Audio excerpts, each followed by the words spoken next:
नमस्कार मित्रों, स्वागत है आपका ज्ञान गंगा आयुर्वेद क्लासेस में। मैं डॉक्टर अनिल कुमार पटेल, एमडी आयुर्वेद, रचना शारीर, असिस्टेंट प्रोफेसर।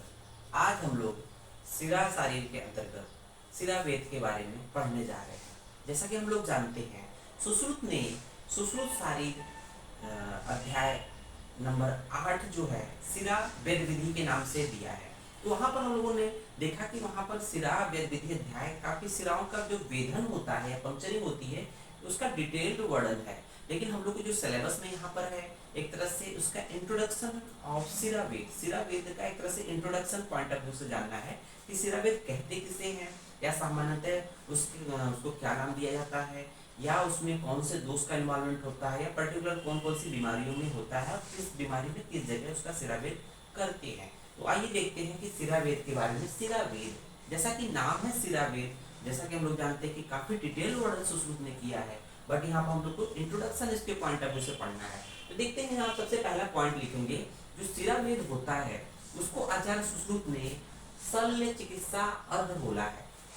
तो ये पॉइंट नोट करने लायक है कि सुश्रुत ने सिरा वेद को अर्थात वेन पंक्चर को क्या बोला है, शल्य चिकित्सा अर्ध। मीन्स जितनी भी सर्जरी के थ्रू ठीक होने की व्याधियां होती है, उनमें आधा आधा जो व्याधि है, आधी व्याधि यानी सिर्फ सिरा वेद से ही ठीक हो जाती है।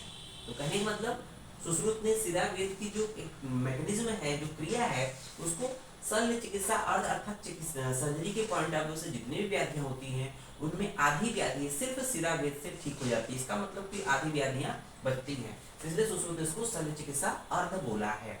फिर आइए देखते हैं कि अगर चिकित्सा सिरा वेद है, कहने की हम लोग को चिकित्सा के पॉइंट ऑफ व्यू से बात करना है, तो चिकित्सा की दृष्टि से अगेन इससे पहले हम लोगों ने बात किया था, सिराएं दो प्रकार की होती है, वेद सिराएं और अवैध सिराएं। वेद सिराएं इसका मतलब यहाँ पर सिरा वेद किया जाता है। तो वेद सिराएं क्या होती है, जिनका विभिन्न रोगों में वेदन किया जाता था, पंक्चर किया जाता है।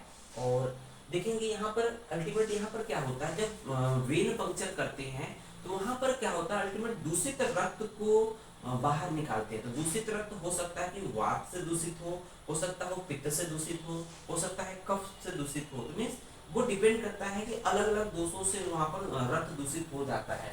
तो उस कंडीशन में क्या करते हैं कि दूषित रक्त को निकाला जाता है। तो वहां पर अलग अलग दोषों के लिए अलग अलग इंस्ट्रूमेंट या सिस्टम अपनाया गया है। अगर वात दोष से दूषित रक्त है, तो उस कंडीशन में अगर हमें रक्त मोक्षण करना है, इसका मतलब रक्त मोक्षण मतलब सिरावेद करना है, रक्त को निकालना है, रक्त मोक्षण। तो उसके लिए क्या करेंगे, उसके लिए श्रृंग का प्रयोग करेंगे। श्रृंग का मतलब होता है सींग। जैसे हम लोग जानवर, जो भी एनिमल्स होते हैं, उसके सिर पे क्या होता है, सिंह पाया जाता है। तो सिंह पाया जाता है, दैट इज कॉल्ड श्रृंग। ये देखेंगे, ये जो होता है वात दोष की प्रधानता में यूज किया जाता है। जब किसी व्यक्ति के रक्त में वात दोष की प्रधानता होती है, तो अगर उसको इंस्ट्रूमेंट यूज करते हैं, तो देखेंगे जो श्रृंग होता है, इसमें ढेर सारी कैपिलरी होती है, इसमें ढेर सारी कैपिलरी होती है, और ये पोरस स्ट्रक्चर होता है। देख रहे हो, पोरस स्ट्रक्चर जिस पर्टिकुलर पॉइंट पे हल्का सा कट कर देंगे, इसको लगा देंगे, तो ये चूषण कर लेगा, मीन्स रक्त को बाहर खींच लेगा, कैपिलरी के थ्रू बाहर आ जाएगा। तो ये है वात दोष की प्रधानता में श्रृंग का प्रयोग करते हैं। सेकंड नंबर पे है पित्त दोष। अगर इन्वॉल्वमेंट है किसी व्यक्ति के रक्त में, तो वहां पर उसके लिए कौन सा इंस्ट्रूमेंट यूज करेंगे रक्त मोक्षण या सिरावेद के लिए, दैट इज कॉल्ड जलौका। रक्त मोक्षण के लिए जलौका, लेकिन ये जलौका अर्थात जोंक, लीच का प्रयोग करते थे। जनरली आज लीच थेरेपी काफी डेवलप हो चुकी है, अनेक डिजीज में लीच थेरेपी यूज की जाती है। फिर देखेंगे थर्ड नंबर पे अलाबू है। अलाबू का मतलब होता है लौकी। लौकी भी कुछ इसी तरह से स्ट्रक्चर होती है। यहाँ पर देखेंगे पोरस स्ट्रक्चर होते हैं। ये पोर्शन कट कर देते हैं, उसके बाद इस पर्टिकुलर पॉइंट के एलान अटैच कर देते हैं। तो इस पॉइंट के एलान अटैच कर देंगे, तो जिससे रक्त का चूषण हो जाता है और कैपिलरी थ्रू रक्त बाहर की तरफ आ जाता है। तो इस तरह से देखते हैं कि ये एक तरह से रक्त मोक्षण या सिरावेद। सिरावेद मतलब वेद पंक्चर होता है, उसी के एक पार्ट होता है रक्त मोक्षण। फिर आइए देखते हैं कि सिरावेद को विभिन्न व्याधियों में किस व्याधि में किस पर्टिकुलर स्थान पे सिरावेद करते हैं। तो देखते हैं यहाँ पर तालु रोगों में, मतलब जो हार्ड पैलेट होता है, जो हार्ड पैलेट कुछ इस तरह से है, हार्ड पैलेट, उसमें क्या करते हैं, वहां पर तालु में ही उसको हल्का सा कट कर देते हैं। तालु रीजन में उसको हल्का चीरा लगा देंगे किसी ब्लेड से, तो क्या हो जाएगा, वहाँ ब्लड का स्राव होगा, वो उसको साफ कर लेंगे, तो इससे दूसरी तरफ बाहर आ जाता है। दूसरा है कड़ या कड़पाक। अगर कान से संबंधित कोई रोग है, तो वहां पर जो है कान के ऊपर, कर्ण के ऊपर जो है सिरा वेद करते हैं, कर्ण के ऊपर सिरा वेद करते हैं। फिर देखेंगे मूत्र वृद्धि। मूत्र वृद्धि अगर किसी व्यक्ति को है तो उस रोग में क्या करेंगे कि यहाँ पर जो सिरा वेद करना है, वेन पंक्चर करना है, वृषण के पार्श्व में अर्थात जो टेस्टिस के साइड में कुछ सिराएं होती है उसका वेदन किया जाता है। नेक्स्ट देखेंगे एक है डिजीज गृध्रसी, इसको बोलते हैं सियाटिका। गृध्रसी क्या है? सियाटिका। जनरली साटिका साटिका बोलते हैं, तो सियाटिका है तो गृध्रसी अर्थात सियाटिका में कहां पर सिरा वेद करते हैं? इंपॉर्टेंट पॉइंट है कि जानु के ऊपर, जानु मतलब होता है नी ज्वाइंट, नी ज्वाइंट, नी अर्थात जानु के 4 अंगुल ऊपर या 4 अंगुल नीचे, मींस नी ज्वाइंट के 4 अंगुल ऊपर करते हैं या 4 अंगुल नीचे करते हैं, ये है गृध्रसी या सियाटिका के केस में। फिर देखेंगे एक डिजीज है गलगंड।